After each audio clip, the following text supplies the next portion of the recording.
Hello, my name is Taya Graham, and welcome to the Police Accountability Report. And I want you watching to know that if you have evidence of police misconduct or brutality, please share it with us, and we might be able to investigate. Please reach out to us. You can email us tips privately at par@therealnews.com and share your evidence of police misconduct. You can also message us at Police Accountability Report on Facebook or Instagram, or at Eyes on Police on Twitter. Or of course, you can message me directly at Taya's Baltimore on Twitter or Facebook. And please do like and comment. You know I read your comments and that I appreciate them. Now that that's out of the way, I want to talk about accountability. Now, we've had some feedback recently about what that word means. Accountability. Questions about if we are in fact holding police accountable. And it's something I'd like to address right now. The question stems from the fact that at times we provide not just the facts of the case, but the context as well, and that our format might just be too trenchant. Well, let me address these questions head on. First, there's really no easy way to hold police accountable. The process itself has to be fearless for it to work. Just look at the recent example of a cop who was caught in a lie about a cup of coffee he bought at a McDonald's. The cop in question claimed that someone had written "fucking pig" on his cup at McDonald's in Harrington, Kansas. But security footage revealed his story was false. Unfortunately, the officer's chief had already posted the story on Facebook. In other words, instead of simply dealing with an uncomfortable situation like a hero with stoicism and discretion, he wanted to exploit it. He wanted to use the moment to make the point that cops are pitted against an ungrateful and often abusive enemy, us. In other words, he wanted to codify the us against them narrative. The point is the police are pretty media savvy, and they don't mind sowing discord with a false narrative when it suits them. In fact, this was not the first time a coffee cup had been turned into a full-blown controversy. Just weeks before, a Starbucks employee was accused of writing "pig" on a coffee cup. Police officer in Oklahoma wanted to make working on Thanksgiving a little easier for his dispatch office, and instead, he wasn't thanked the way he thought he'd be after picking up Starbucks for everyone in his dispatch. It started as a good gesture. He had gone to Starbucks because he wanted to do something nice for our dispatchers on Thanksgiving. His officer got the drinks from this Starbucks in Glenpool. And as he's leaving the store, a customer points out, "Hey, your cup says pig on it." And this story turned into a conversation on Fox News where the chief once again exploited the incident to bolster the narrative of cops being killed by us. So the question this raises about accountability is interesting because it certainly seems police know how to use the media to conjure illusory battles, that we, the citizens who fund their salaries and give them the power to take our lives, are not grateful enough, that somehow writing the word "pig" on a coffee cup is the equivalent of shooting someone or taking away their liberty or freedom without cause. The point is, the institution of law enforcement itself is pretty media savvy. They know all the tricks. They know how to turn a cup of coffee into an international incident. So how are you going to hold such an institution accountable? Through touchy-feely, timid journalism that allows ridiculous stories of a dangerous coffee cup to go viral?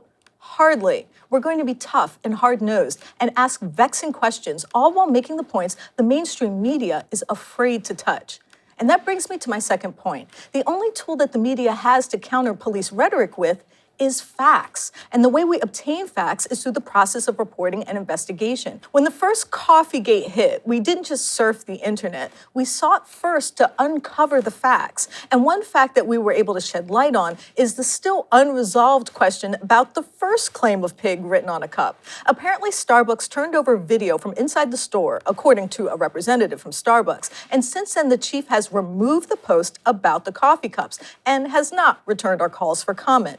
Which makes you wonder, why post a story without all the facts, especially if you're a cop? Stephen, what else do we know about the Starbucks incident? Well, we asked Starbucks specifically about internal surveillance video of the Starbucks to confirm if this employee had actually had the opportunity to write the word "pig" on the cup, because the actual label was generated by a computer, so it wasn't written by hand. So it could have been input by the customer, or it could have been input by someone in the store. Right. And we found out that they had indeed turned over the video. And so we asked the chief of police there to share what his findings were, because the video was turned over to the police department, and the police department has not yet responded. So for all we know, this could have been another made-up story. We don't know for sure. We don't know all the facts, but the facts say that there is evidence that has not yet been made public about this. And thus the question, as you pointed out, why? Why have they waited so long? Why did they not wait until all the facts were out before they sort of put this story on the internet. Especially because an employee has lost their job. Right. I mean, it cost 2 employees their job. There's a manager who was fired and a barista who was fired. So it just begs the question as to why do this without all the facts. But of course, we're not the only people holding police accountable. In fact, as most of you know, there are concerned citizens performing video audits every day. And what their work reveals is a fundamental truism about policing that our next guest is quite familiar with. His name is Kenneth Dunham, and he's here to discuss his encounter with the Pendleton, Oregon Police Department. So let's first watch some of the video. No, I'm all right. You have a need for law enforcement here? Nope. Okay, I'm good. The property. I'm all right. I'm all right. Okay, well, you're trespassing. No, I'm not. I don't happen to have an emergency to be here. It's a state property. No, this is state property. You can't tell me to leave the property. No, you can't tell me to leave state property. Unless I'm doing something illegal, you can't tell me to leave state property. That's not true. I can be here on state property. Absolutely. Okay, I'm asking you to leave. No. Apparently I do now. Okay, what's If your you're, emergency? I have an officer in front of me trying to tell me what to do. Okay, well, I you're am guiding trespassing myself. You don't need to bother So me. you're trespassing. You can leave me alone. I'll go do what I'm doing, and I'll leave when I'm done. Okay, that's not gonna happen. Yeah, that is going to happen. Okay, you Get have your to- supervisor. I want your supervisor I am here the then. supervisor. Then you need to figure out what's going on because I am I'm not. asking you nice I am things. not being trespassed.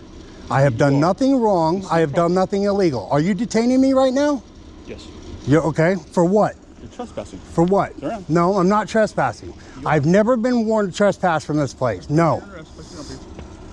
Right now, you're remain silent. Do you think you say you can be used against court law? Direct to lawyer. Have to that for you, please. No. It's kind of sort of high lawyer when you're with this. You're question which. You saying rights? The encounter leads to his arrest, but I'll let Kenneth explain what happened and why. So first, Kenneth, thank you so much for joining us. Hey, how you doing today? Good, thank you. So let me ask you, what were you doing at the police department with your camera? I was under the impression that you were there kind of as a tourist. Yeah, I was visiting the city of Pendleton, visiting family, and I was doing a video tour of the police compound there. They have Oregon State Forensics Division, the police department, and then another division there. And I was just kind of doing a video tour of it, seeing what it was, and that's when you seen what happened. So why did the police approach you? What did they say was their reasoning for approaching you? They didn't tell me a reason at first. They just came straight up to me and asked me what I was doing, and I told them that I was just looking around and taking some video, and I was actually trying to find the front door to go around and knock on their door because I wanted to go inside and get video too. And they got me on the sidewalk before I even made it to the inside of the building. Told me that they didn't allow people to take pictures and to be around their vehicles. So, Kenneth, did they give you any sort of legal or constitutional explanation as to why you weren't allowed to record the police department's facilities? No, they didn't tell me anything like that. I did bring it up that I had a constitutional right to be there, and they just laughed it off. Wow. So Kenneth, tell me what happened. Did they put their hands on you? Did they arrest you? Yeah. What happened? Well, when the officer first came up to me, he didn't. They kind of surrounded me. There was only two of them there, so they got on both sides of me. And then at first he grabbed me by the arm, and I told him, "Don't touch me. You don't have a right to touch me." And he pulled back. To his credit, he did pull back for a second, and he started talking. But then, literally 2 minutes later, he arrested me. Oh, wow. Now, didn't they also turn off your camera and remove your camera rig from your body? I came here to do a self-guided tour to look around this place and see what it's about, and now I have handcuffs on me. Why are you? I just got here to the city. Into the window of the police department. Because I can, because it's legal, because there's nothing illegal about what I'm doing. Yeah, I have a GoPro chest camera that I wear wherever I go. And I'm also a bigger guy, so I have to wear suspenders to keep my pants up. And so I wear the GoPro, and then I wear my suspenders over it. That way no one can just rip it off of me in town. I actually have to work to get it off. So they had to partially disrobe me. They had to take my suspenders off. And then, you got the embarrassment of being a big guy with his pants hanging down around his ankles while they're handcuffing you. So Kenneth, some people might ask, why put yourself in this situation? Why put yourself in a situation where you might be arrested? What is the point and why are you doing this? It's mainly about police accountability. I myself went through the legal system as a youngster, and I never was really given the opportunity by any officer that ever came in contact with me to better myself. They always looked at me as a meal ticket, or, they abused me. And so now what I'm trying to do is go back to the places that I've been incarcerated at or that I've been involved with somehow and tell that story to my family. So that's mainly what my channel's about. There was some reaction from the mainstream media. Like, I noticed there was an article written about the incident in the Columbia Basin, but it seemed to only focus on the police officer's version of events. As a matter of fact, there was a really long quote from a department representative, but there seemed to be nothing but a mugshot of you. What do you think of the media coverage you received? I think it was a hit piece. And I actually, with the Columbia Basin, I gave them the opportunity to hear my side of the story, and I called them up and talked to them. And I've never seen anything about my side published yet, and I keep looking for it. But yeah, it was mainly a hit piece. And if you read that article, they're saying that my intentions were to sue, and that I edit my video. I've never edited. I don't have that capability. Not yet. I don't edit my videos. They get loaded raw, and I load everything. Kenneth, one thing that's really interesting you said the cops viewed you as a meal ticket, which is very interesting because you're saying that the motive is more profit than correction or whatever. So could you elaborate on that a little bit?